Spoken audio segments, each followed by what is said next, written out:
Hello, and welcome back to the podcast. In this episode, we are in conversation with Mr. Zafar Khurshid. Sir is the senior partner at TKC Partners. In this episode, we talk about a wonderful essay which Sir has co-authored with Mr. Salman Khurshid himself. The title of the essay is State-State Arbitration and its Role in Entrenching Rule of Law in the International Legal Community, which is published in a wonderful book by the Permanent Court of Arbitration, which is titled International Arbitration and Rule of Law, a collection of essays in the honor of the Incomparable Mr. Fali S. Nariman. In this episode, we talk about everything, a subject matter that I personally am a huge fan of. We talk about the free will of the parties, we talk about sovereignty, we talk about the concept of rule of law, we talk about how state-state arbitration can contribute or what are the different instances that we can learn from. I think this is a kind of conversation that everyone should watch because this subject matter is so contemporary and so important for every law student. I had a wonderful time having this conversation, so I hope you really like this episode, which if you do, please make sure you press that like button. If you're here new in this channel, please make sure you press the subscribe button so that you are in touch with all the developments that are happening around on the One Take Show. And if you have any suggestions or feedbacks, write them down in the comment section. I would love to read them. So, ladies and gentlemen, my name is Kaustubh Srivastava. Let's start the podcast.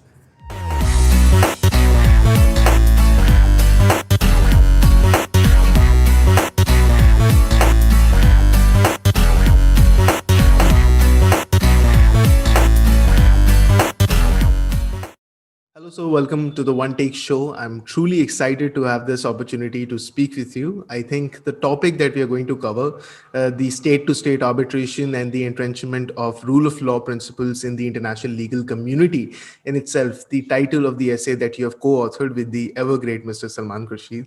I think this is the conversation that was indispensably required on this podcast, and I'm truly grateful that I have this opportunity. Thank you so much for taking time off your really busy schedule and sitting down with me for this conversation. Absolutely. Thank you for having me. Thank you so much, sir. So before we begin with this conversation, I think it is really important that all the viewers, especially the law students, learn a little bit about your background. And when I say your background, I mean your experience in the law school and then your initial experience in the legal practice, so that we sort of relate to your experience and then can draw inspiration from your personal experiences as well. Well, that's a daunting task you set up for me, but I shall do my best. I did my schooling. I did my primary and higher schooling in Delhi itself. I'm from Delhi myself. I went to law school at Delhi University, campus law sector. I graduated in 2011, and right away I started working. And I think I jumped in a little. I kind of jumped into the deep end of the pool. I started working in the Supreme Court under the tutelage of Mr. Gaurav Banerjee, who is, of course, one of our foremost seniors in this country. At the time, he was the additional Solicitor General in the Supreme Court of India. And I think that if I remember, a majority of the work that he was being assigned, as the solicitors are, was to do with direct taxation or appeals in direct taxation, indirect taxation, constitutional matters, which you will find that I think possibly the clearest, cleanest, most direct application of the law is in these two areas: it's tax and constitution, or administrative law. So that was I think a very good experience right off the bat, entering the legal profession. I was with him, unfortunately, only for a year because I then got accepted to study abroad for my LLM at the Queen Mary University of London. So I left in 2012 to pursue my degree, higher degree in my LLM in intellectual property law. So quite a departure from what my professional experience had been up to that stage. But an amazing experience for me. I think I grew very much, not just as an individual, but I think quite importantly as part of my academic interest in law, which with the best intentions in the world, I don't know if Indian universities necessarily push all of their students to really engage academically with the subject that they're studying. those of us that have the benefit, that have the privilege, have the opportunity to go to a university that pushes us that way, it's great, whether that is in India or abroad. And so I was very grateful for that experience. That really triggered my, sort of interest in studying the law, not just practicing, but studying the law, which is why I ended up pursuing a few more degrees after that. After Queen Mary, I went on to the University of Oxford, and I studied for 2 years there, pursuing the BCL, and then the MPhil in law, again focusing on intellectual property law. I came back Right. to practice in India in 2016. Since then, I was working under the tutelage of my father, Mr. Salman Khurshid, who's also a senior advocate in the Supreme Court of India. Uh, there, my experience was far more varied. I think I was lucky that he's one of those seniors that takes on all forms of matters. And again, a bit of jumping into the deep end, I was dealing with matters I had absolutely no experience with before. And so I had both the anxiety and the pleasure of learning completely new concepts, from day one on the job. Whether there was competition law, whether it was company law, uh, you know. So that was my experience, and I was with him till 2019 when I started my own firm, uh, Zafar Khurshid Chauhan LLP, or TKC Partners, and that's what I'm doing now. That's what I am now, and hoping to build that into a practice that we'll hear more from in the coming years. Absolutely, sir. It is without a doubt, I think, one of the most exciting ventures that we see as law students that we are aware of. And then there is a very positive feedback. I'm sorry, I'm asking you a little bit of a follow up question. There is a very positive feedback with respect to your LLM and MPhil experience from universities abroad. From my experience of having spoken to seniors who've also had similar experience, one common narrative has been that LLM is not necessarily very useful for legal practice, especially litigation, if you are to practice in India. What is your take on that? I think that I completely understand where that perspective comes from, and it might be very true for a lot of people. I don't think it's a universal rule. It's certainly, I would not say that it's not important. It's certainly not necessary, especially if you do want to enter into and focus on litigation. It's not necessary. You can be an autodidact. If you're a smart person, if you're a hardworking, dedicated person, you can always keep learning without having to go and suffer the time or the costs of an LLM. But it's not a universal rule, and certainly not for all subjects. For example, I was studying intellectual property law. That's not a subject that is necessarily very developed in India. And so having the experience at Queen Mary, where our lecturers were not just academicians, but they were also practicing lawyers themselves, people who either teaching part-time or having worked extensively in the industries, had shifted to academia. That was an experience that I don't think I would have gotten if I had not got, no matter how dedicated or hardworking I had been studying intellectual property law on my own, or even under a firm in India, I would not have gotten the academic experience. Certainly, academia is not an automatic substitution for practice.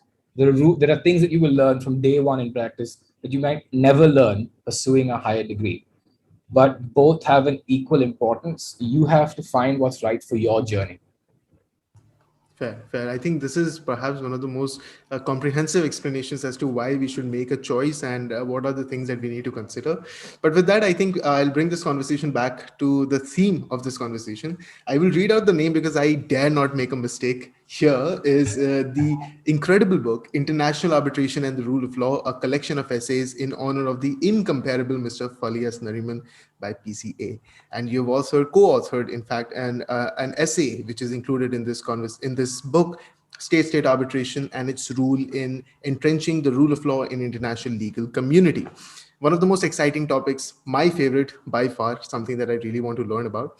But when I was reading about this essay, I realized that you've talked about the importance of rule of law. You've argued that some ways rule of law is the differentiation between a society and chaos. This is how you start with your essay. I would like to know, why do you think rule of law is so important in differentiating a society from a chaotic situation that you foresee? So I would say that the rule of law is one of the most important philosophical, ideological, and even practical principles that must be present in a working democracy. And there are many facets to the rule of law. There are many ways of defining it. But I think the most simple and perhaps the most important way of looking at the rule of law is that it is equality before the law, that all are equal under the law and none are above it. Uh, and that's why that's especially important for a democracy, is because that extends to institutions and to governments, not just to individuals. And that is why the rule of law stands between society and chaos, because as civilized members of a democracy, we require the law to be certain, we require the law to be predictable, and more important than anything, we require the law to be fair. And I think that is what the rule of law at its heart represents. And that's Right. why it stands between society and chaos.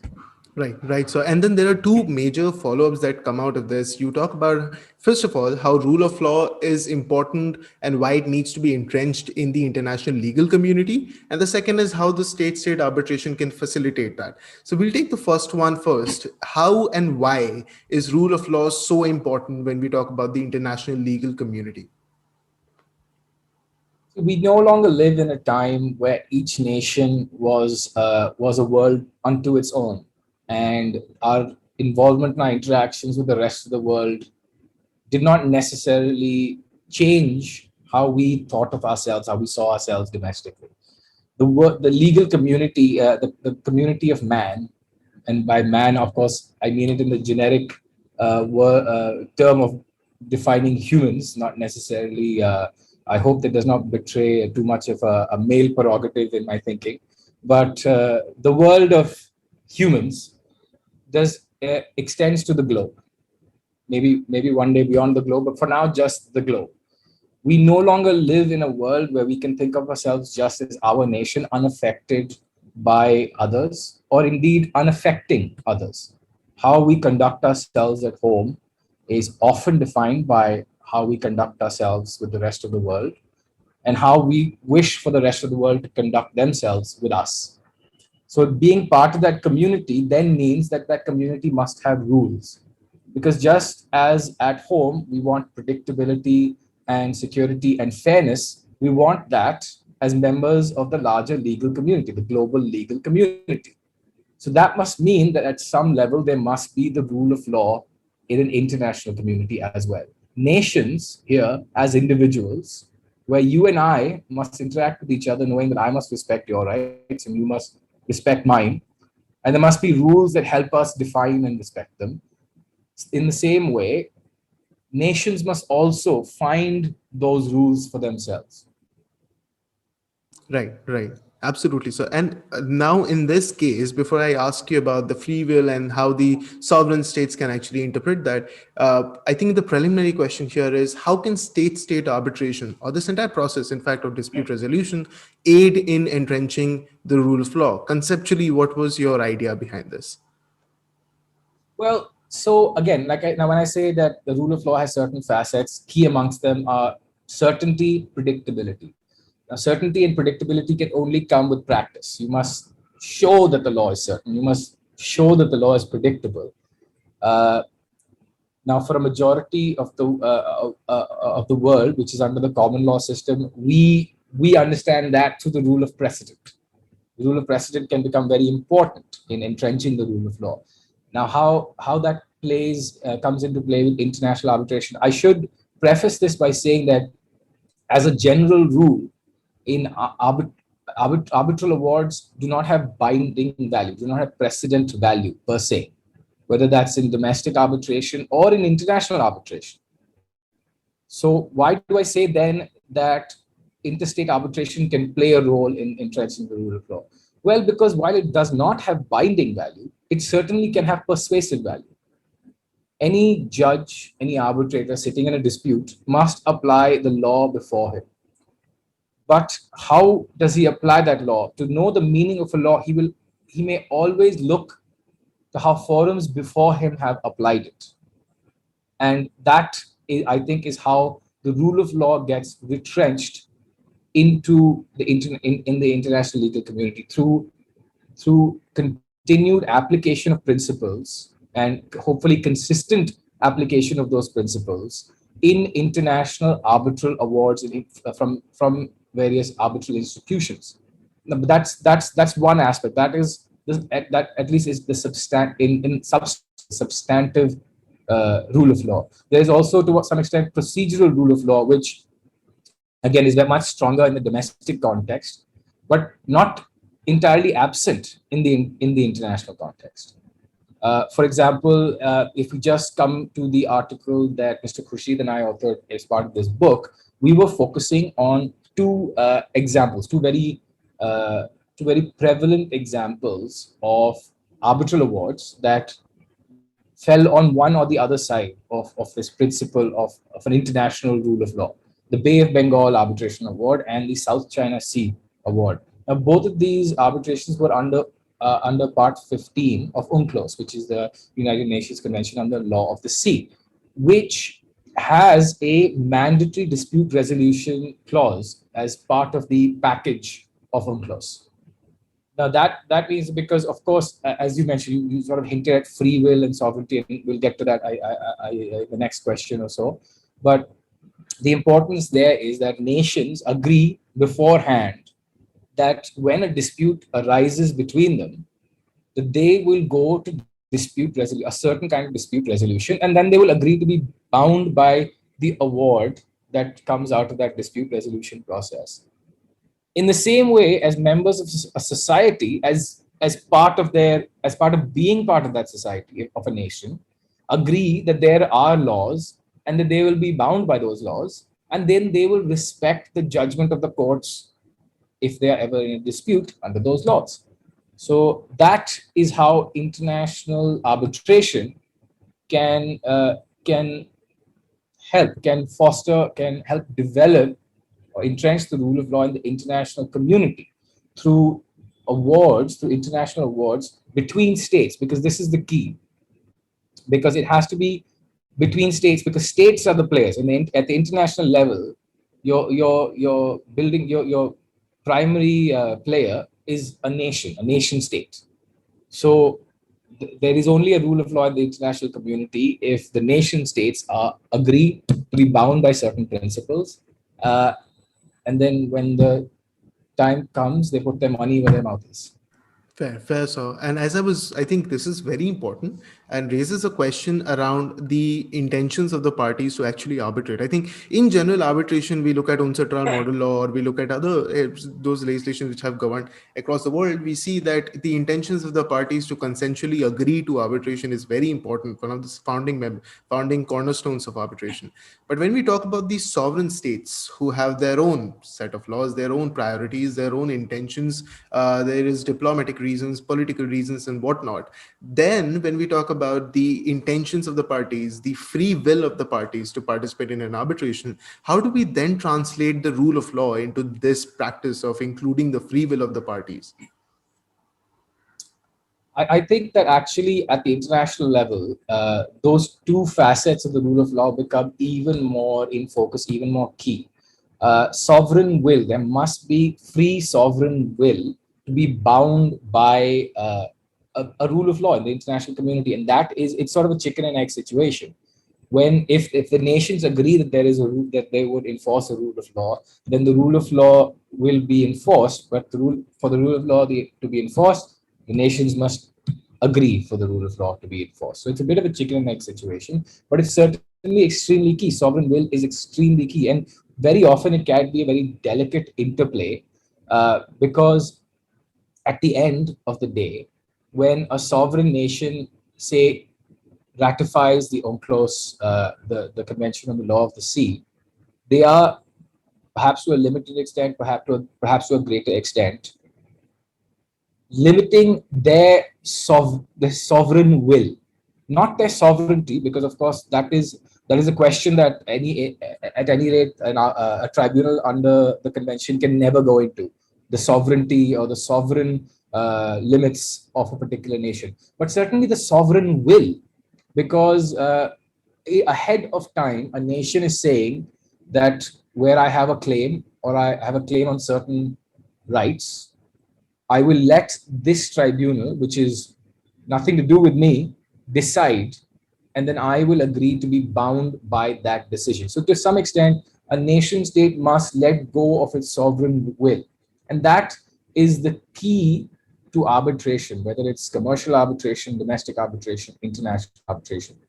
Uh, Free consent and willful participation, because arbitration at the end of the day is a private dispute resolution mechanism, and that word private extends even to when it states on two ends that are participating, because unlike, say, domestic jurisprudence, domestic judicial dispute resolution, this is not two individuals who have no choice but to go before a certain forum because the law compels them to go to that forum.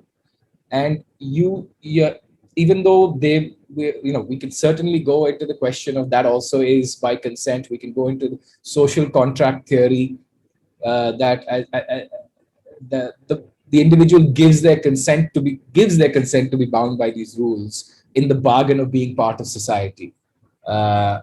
But that's maybe we don't need to go into such foundational concepts here. But in the context of international arbitration, there is no nation other than, say, under largest principles of conformity or equality or diplomatic relations or any, just being able to survive in a globalized economy. There is nothing that binds a nation other than its own sovereign consent. There's nothing that binds a nation to participate in the international legal community, actually, if it does not wish to. Uh, Taking the example of the conventional laws of the sea, for example, while nations ratifying that convention, they agree to be bound by the mandatory dispute resolution mechanism. There is nothing in the convention that provides for how those awards are then to be enforced.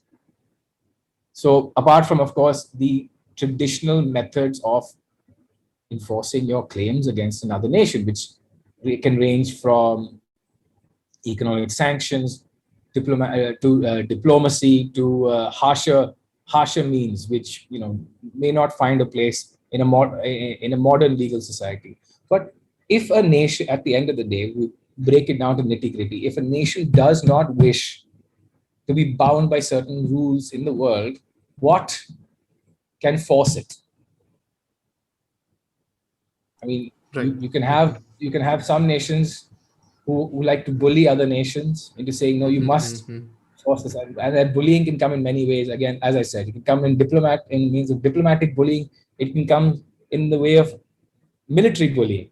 But at the end of the day, that will not necessarily secure the willful participation of that nation, if that nation does not agree or understand that it also needs to be part of the international legal community. And for that, it needs to agree to a certain set of rules that all nations must follow. Fair, sir. I think it is at that point that I should cite an example here that you've also quoted in your essay. We draw an inspiration from the South China Sea issue. We see that countries like US in the past, or for example, France in the past, have posed a threat to this ability of the states or the consent of the states to actually participate in this dispute resolution mechanism, which, by the way, they have consented to in the past by ratifying to the treaties or being a part of those conventions. Now these larger of the states who have those hegemonic diplomatic powers, who have an influence over the region, they refuse then to implement those principles of rule of law as you talk about. So how can we, as perhaps the observers or the students or the enthusiasts of international state arbitration, can understand from this situation how is rule of law to be translated when big countries like China or US, they choose not to comply with these principles? There are two ways, I would say, of looking at these examples. You can either look at them as very serious challenges to the to rule of law in the international community, or you can sort of look at them as blips. For example, we'll come to China and the South China Sea arbitration in a second, but let's look at the other examples you gave of France, of the US. There have been historical examples of both those countries refusing, or at least not refusing to enforce, or refusing to be bound by international arbitral awards, either under various UN conventions or under the WTO dispute resolution process. That doesn't mean it's necessarily a stark blow to the rule of law. It doesn't even mean that it damages the rule of law, because very often nations will, what they will not do in one way, they might find a way to do in another way, which is actually what China is also doing in the South China Sea. For example, to give you an example, or under the WTA, for example, the European Union under the WTO, they challenged. This is not necessarily an arbitration example per se, but more of an international dispute resolution example. They challenged the US's except there's an exception in the US under copyright law that allows certain institutions, certain establishments of a certain capacity or under, to play music, to play recorded music without the need for a mandatory license for playing that music. Now that obviously that runs afoul of the copyright law in the EU, where they have quite strong protection for performers, for copyright artists, and certain claims were brought up by copyright licensing and collection authorities, saying that, well, this is an infringement because obviously that's a multi-million-dollar business. If you look at, say, a cafe which only hosts 20 people or more, there might be thousands and thousands of those in the entire United States. That's a lot of income for a lot of collecting societies. The US lost, I think, that claim in the WTO, and it paid up one time certain fee to the EU, but it did not remove its exception, its exemption. I believe that still exists. Now the EU hasn't pressed another claim. It has not raised damages again, because so does that necessarily an example of the rule of law failing? No, because sometimes something can just be a blip. That has not negated otherwise the US's participation in international dispute resolution, whether it's directly or indirectly, whether it's in disputes in where they are a party in interstate arbitration, or whether it's in encouraging other states to join and ratify these conventions. They are still great proponents in the international community, as is France. As is France when it comes to other means of ensuring peaceful dispute resolution, whether that's through ad hoc dispute resolution or mandatory binding resolution, like under UNCLOS. It plays a key role in as part both individually and as part of the EU in such efforts. So while there are always challenges, and that will always come up, because as I said, each of these examples is where a state has decided that that is an unacceptable encroachment into its sovereign will, into its sovereign freedom. While each state is willing to give up some element of that, some facet of that sovereign will, there may often be instances where it go, well, but that will cross the line. That is not what we have agreed to. And that very often is, again, we'll come back to the root of arbitration, which is agreement, free consent to participate. And this is something we see in domestic arbitration as well. Why do often parties go to court? Is to say that, no, this was not in the mind of the parties when they agreed. It has to be shown that when they agreed to be bound by a certain means of dispute resolution, it was in their mind that certain disputes would fall within that ambit. And if the party, if those disputes do not fall within that ambit, then not only is a party entitled to protest to that dispute resolution, it is entitled to protest the dispute resolution, and very often it does. Now, coming to the example of the South China Sea, the reason China did not participate in that arbitration was because specifically it had reserved certain rights under the UNCLOS Convention. For example, in the UNCLOS Convention, Part 15, as I mentioned, Article 287, is the part of the package deal for mandatory dispute resolution under the convention. However, there are other articles under under which states can, specifically when ratifying the convention, reserve certain disputes, taking them out of the realm of the mandatory dispute resolution, which indeed China did do under Article 298. China stated that it would not submit to the compulsory mandatory dispute resolution provisions when it came to the limitation of its sea boundary, to any dispute relating to sea boundary limitation. And as I mentioned, even under UNCLOS, tribunals cannot go into sovereignty. Sovereignty is beyond the jurisdiction. So the key issue for China when it came to the South China Sea arbitration was that it felt that the Philippines' claims crossed the line on these 2 points. They stated that what Philippines was requesting, and indeed some of Philippines' claims were rejected on the grounds of jurisdiction by the tribunal. They stated that the Philippines is encroaching upon the sovereignty of China because it is seeking the sea boundary limitation to be done, which China has not agreed to by arbitration. In the end, in that arbitration, what the tribunal did was the tribunal did not rule on sovereignty and the tribunal did not rule on sea boundary limitation. However, the tribunal, being the authority that is the final judge of its own authority, the principle of competence, which is that a tribunal is the authority that has to deal with whether it has jurisdiction. It has the jurisdiction to deal with the question of its own jurisdiction. The tribunal found that it did have the jurisdiction to deal with the other claims of the Philippines, which was to the marine entitlements, essentially. So this is obviously a very large, very high overview of the arbitration. There were many technical aspects, there were many technical claims, including certain interesting arguments that China was making over historical rights to the Spratly Islands, which was a sort of archipelago of islands that exists in the South China Sea, which I think a majority of the time at high tide is underneath the water. So because that raises other technical questions.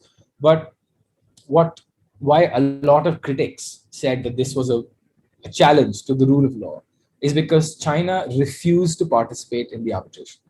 From the very inception, China stated that it would not appear before the tribunal. It would not file its defense, its claims in jurisdiction, and which indeed it did not. It did, however, put out certain official white papers on highlighting its position on Philippines' claims, which the tribunal ended up considering in dealing with its questions of jurisdiction. And then later, as China did say that it would, it did not agree. It agreed. It made a decision not to enforce, not to be bound by the final arbitral award, having not participated in the arbitration proceedings.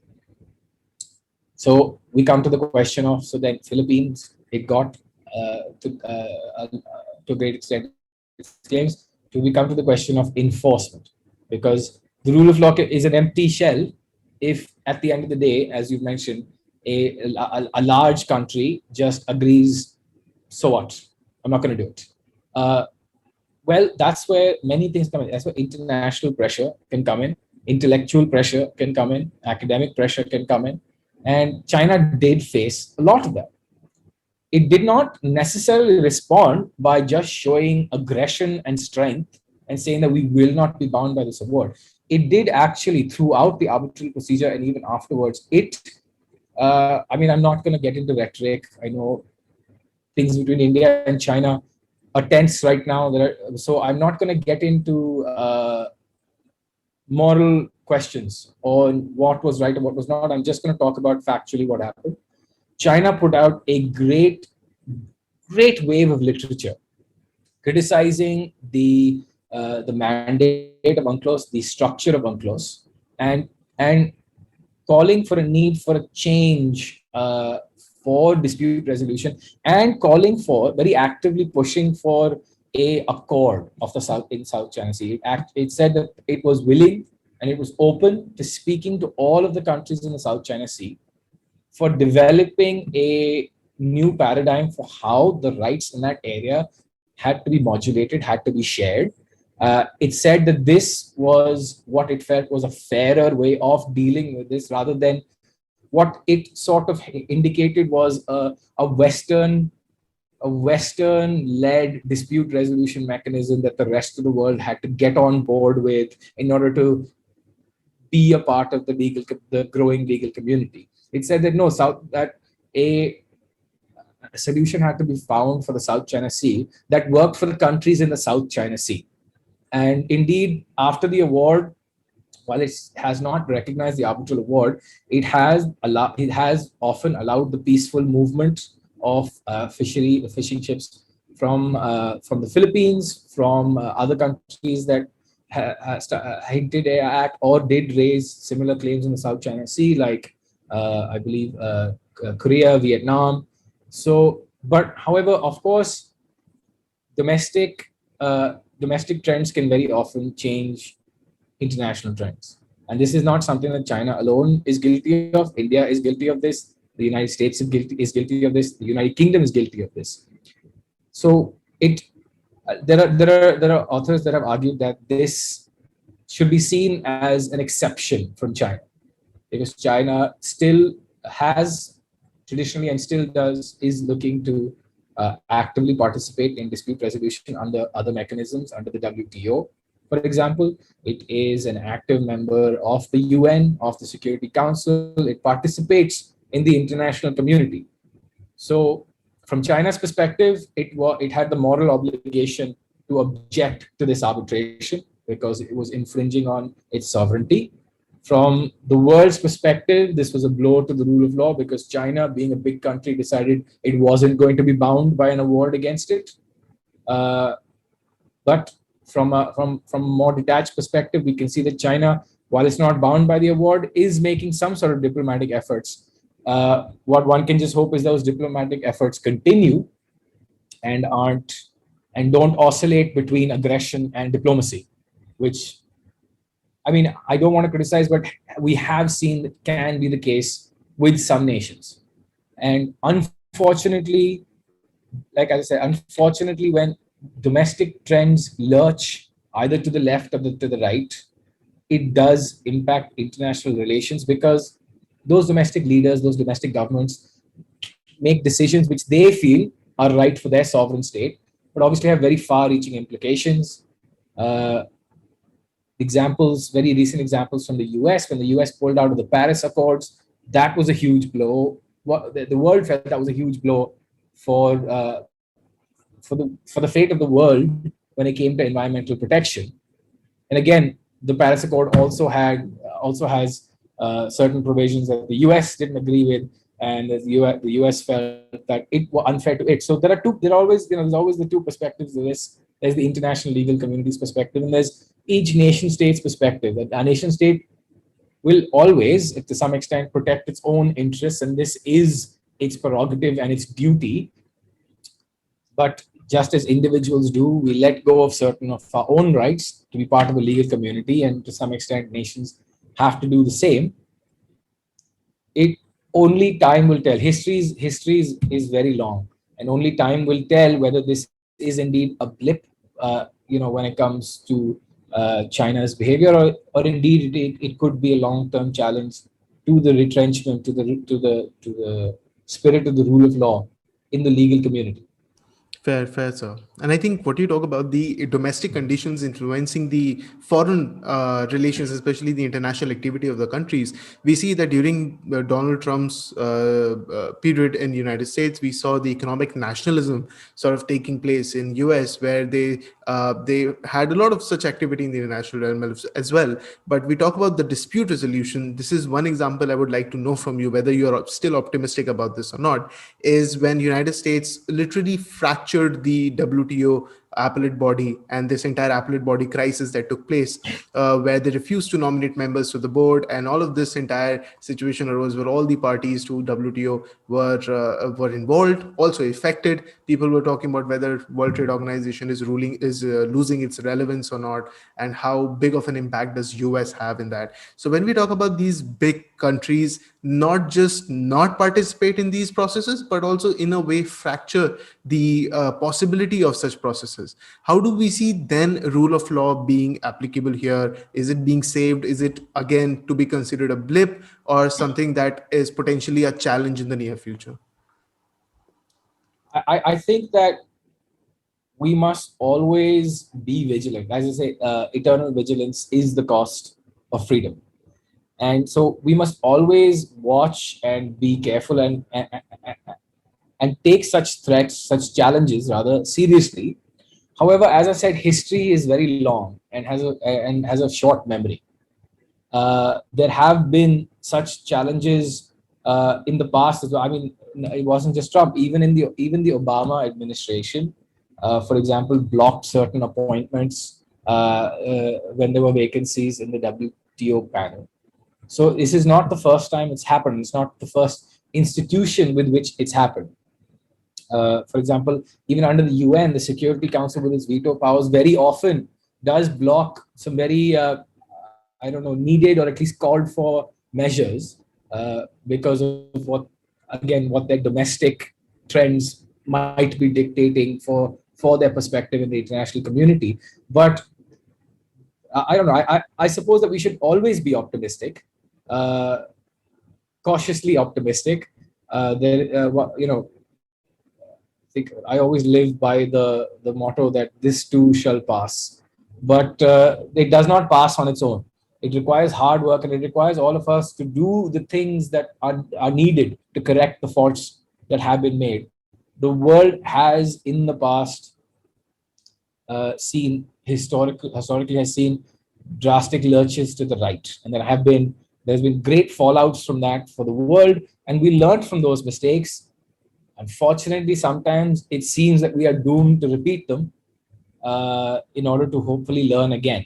But I don't think that this needs to be seen as a fall of the rule of law or the WTO. The WTO itself has been under criticism for a very long time as a body that does not necessarily have any real power, but such criticisms are always levied against international institutions. Such criticisms have been levied against the League of Nations when it originated. Then that led to something better. But then the same criticisms have also been levied against the United Nations. This is because the individual members cannot be separated from the larger body. And when the individual members participate fully, that body is strong. And when they do not, that body automatically does become weaker. This is just an unfortunate reality of the international community. We do not have a universal court. You do not have a universal legislature. So when participation is at its peak, the rule of law will be the strongest. And when the participants challenge the very system, they will always feel like it will always be a challenge to the rule of law, but it is a principle that is strong enough to adhere. I think at this point it's a very small follow-up question, sir. And the question is that when we talk about the agencies that are responsible for enforcing the rule of law, the situation that arose in the South China Sea, where China not just objecting to the arbitration, refused to participate in it. It's not like they participated in the arbitration and then provided their objections to the jurisdiction. As you say, that they outrightly refused to participate. Would a country like Philippines would have met the same fate or the same treatment from the international community as China did? Is there a possibility that countries like China get away easy from the institutions who implement the rule of law against countries like perhaps Thailand or Philippines in this case? I mean, I don't think that we can ignore the practical reality of that bigger nations are bigger nations and smaller nations are smaller nations. Uh, yes, I think that the international community would find it a lot harder to I don't want to use the word bully, but certainly push or encourage China to agree to be bound by the award than they would with Philippines. Again, because of diplomatic powers, economic sanctions that could be imposed, or even that own nation's requirement to need the international community to play ball with them in order to acquire the resources that they need, to acquire the know-how that they need to be part of the legal community. We can't ignore the reality that larger nations always have more diplomatic power, or often rather have more diplomatic power than smaller nations. But this does not mean that larger nations can always throw their weight around. Let's take the other example that we touched upon in our essay, which was the Bay of Bengal arbitration. And this was almost unanimously, universally reported as a loss for India, the bigger nation in this equation, and a huge win, a massive win for Bangladesh. Now, there are certain criticisms that the award has suffered from, but overall, it was lauded as a great, fostering, as a great proponent. The award itself was a great contribution to the rule of law in Southeast Asia, even the world, because a large nation, having lost, agreed to be bound by the award. And very importantly, it settled a very long running dispute between the two nations in that area over resources, which led to better relations between the two countries because it put an end to possible future enmity, to conflict in the area. And that is a great advantage of a rule of law in the legal community, and it's indeed a great reason why the rule of law is necessary. Not just for that, not just for that feeling of fairness and equality, but to end conflicts, to end long-term conflicts that maybe can't be ended by traditional diplomacy or traditional negotiations.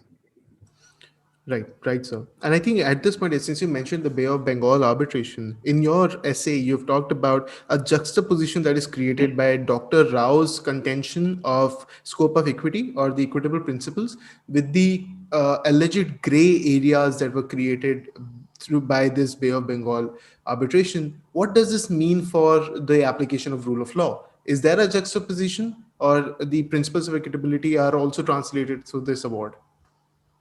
Again, this was a criticism that was raised, and certainly not just by jurists and commentators, but by indeed in the dissenting opinion of Dr. Rao, that this was creating a gray area that did not, and that the majority award did not align with the precedents that had been set in this area.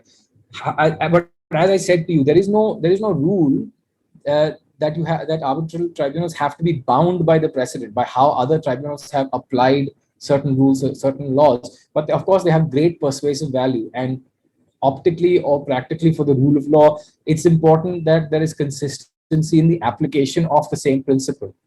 So that's where the criticism came in, that while the majority, when I say the tribunal, I mean the majority, while the tribunal stated that it was applying the same rule that had been applied in similar disputes in other arbitrations under the convention of the law of the sea, which is the equidistance principle, equidistance / relevant circumstances principle. This essentially means that there is an equidistant line that is drawn between the continental boundaries of the two countries, which can be tweaked or adjusted based on relevant circumstances to the geographical locations or the geographical makeups of that particular area.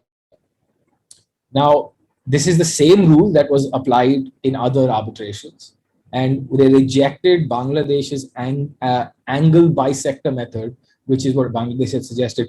Now, what the criticism, what a lot of criticism that came out was that even though the tribunal stated that they applied the equidistance principle, one of the equitable principles or relevant circumstances that they stated was relevant in adjusting that equidistance line was the concave nature of the Bay of Bengal, because of which, even though they applied the equidistance principle, the actual final boundary looked a lot more similar to that proposed by Bangladesh under the angle bisector method.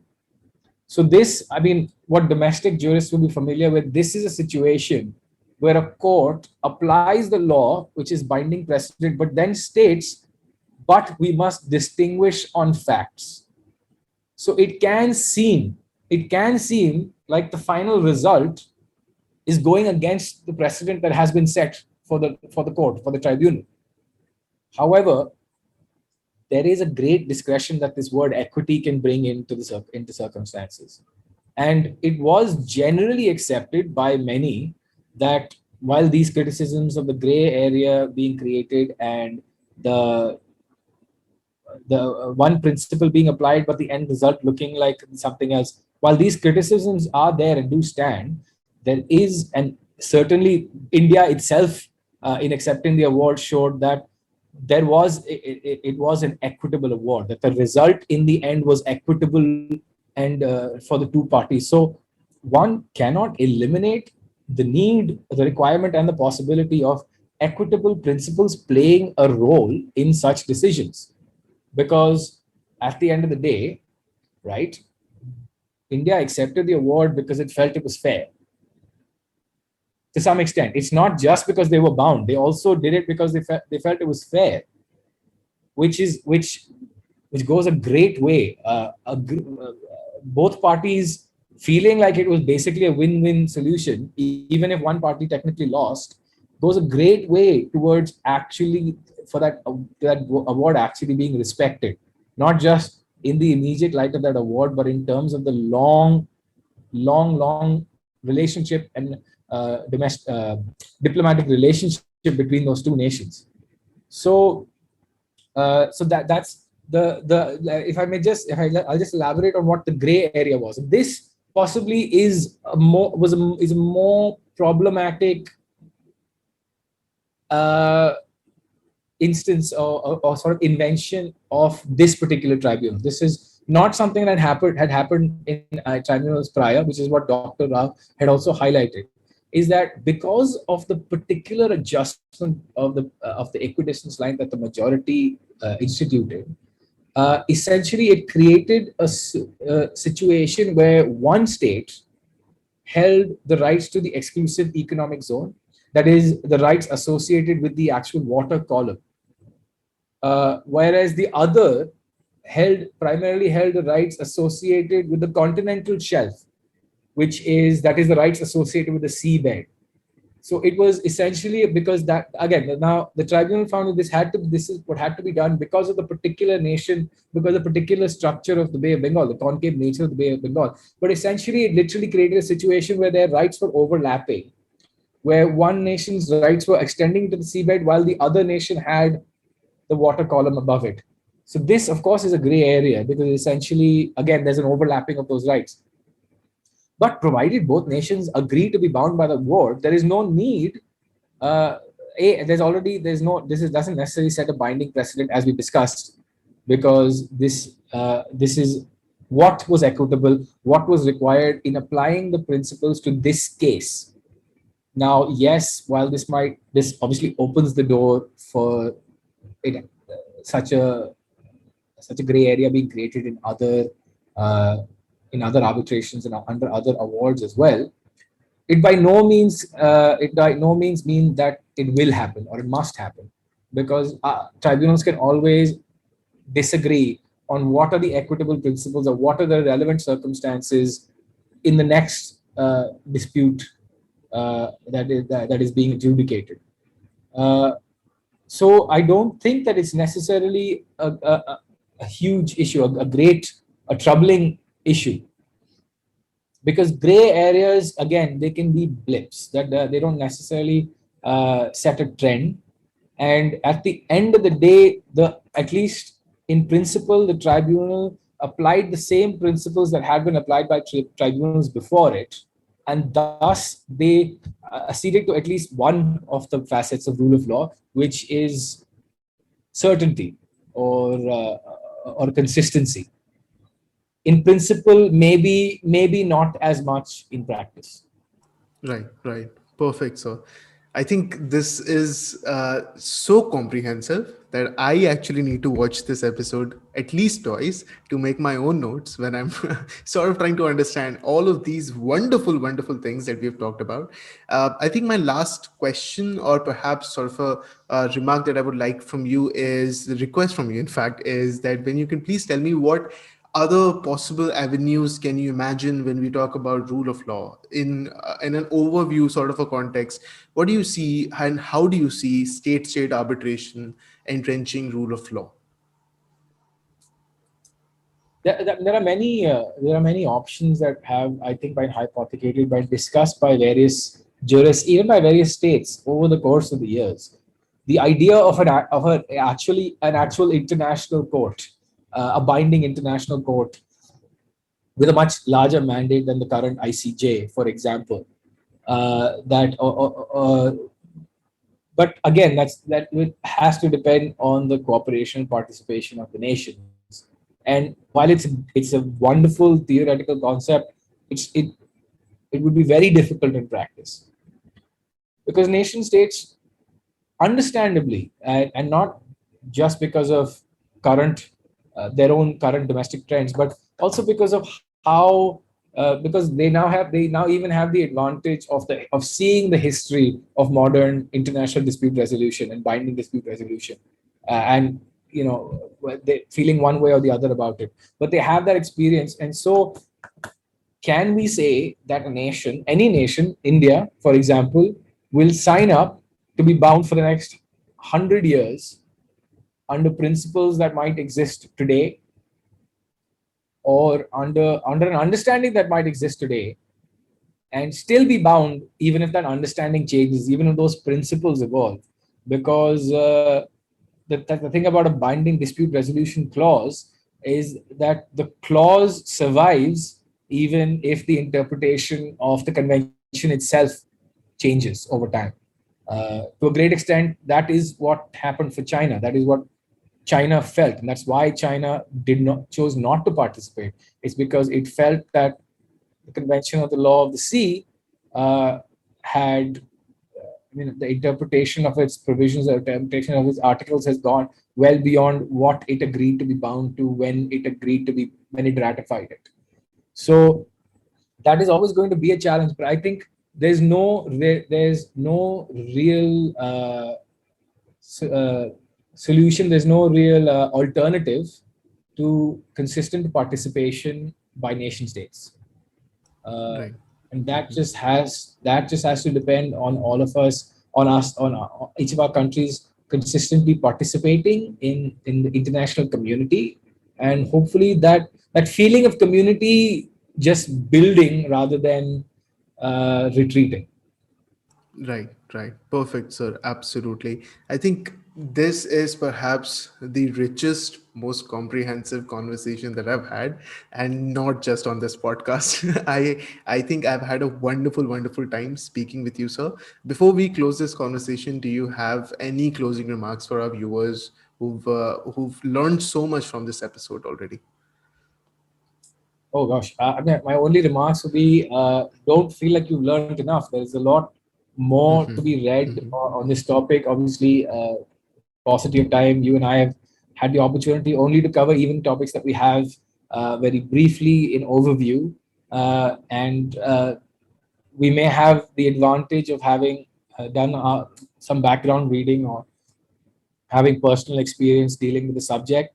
So for those of you who maybe haven't had that opportunity or weren't able to follow some of these concepts, uh, there is so much rich literature out there. Certainly would encourage you to look into it. I don't want to seem like I'm plugging, but the PCA book, as Kaustubh pointed out, is actually I would say it's a very good contribution to the literature. And thanks to the PCA not being a commercial body, it's very reasonably priced. The shipping would probably cost you more than the book itself, because they have to ship it from they have to ship it from the Hague. But I would recommend that you pick it up, not just because of the great contribution it is, because also it has a few essays that are very touching, and very memorable, I would say. Sorry, I'm blanking on the word. Well, they're basically testimonials. They're very some chapters that are very touching, and memorable testimonials to a wonderful and illustrious career, uh, that of Mr. Fali S. Nariman. And I think that those of us who've had the opportunity to work with him over the years, to learn from him over the years, think that this is a wonderful dedication to his career. Absolutely. Right. So I think this is one of those books that will automatically find its way, at least in the libraries of the NLUs. I think I can speak for the NLUs. It will find its way Yeah, into the libraries. It will find its way to anyone who's researching on these topics. People who are doing moods, they're writing papers. I think this is the book they will always turn to. And I've had the liberty to actually look at and all these things that are coming out in this book, all these essays that are listed in the index, they look fantastic. The themes that they are covering are so intriguing, and so I'm really enthusiastic as to how and when can I get to read this book.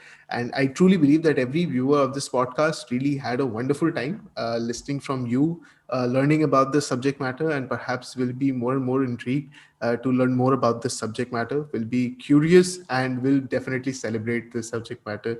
Nonetheless, thank you so much, sir, for this amazing opportunity and for this incredible conversation. I had a wonderful time speaking with you. I hope you had a good time too. absolutely. It was a pleasure. Thank you for having me. Thank you so much, sir. Thank you so much.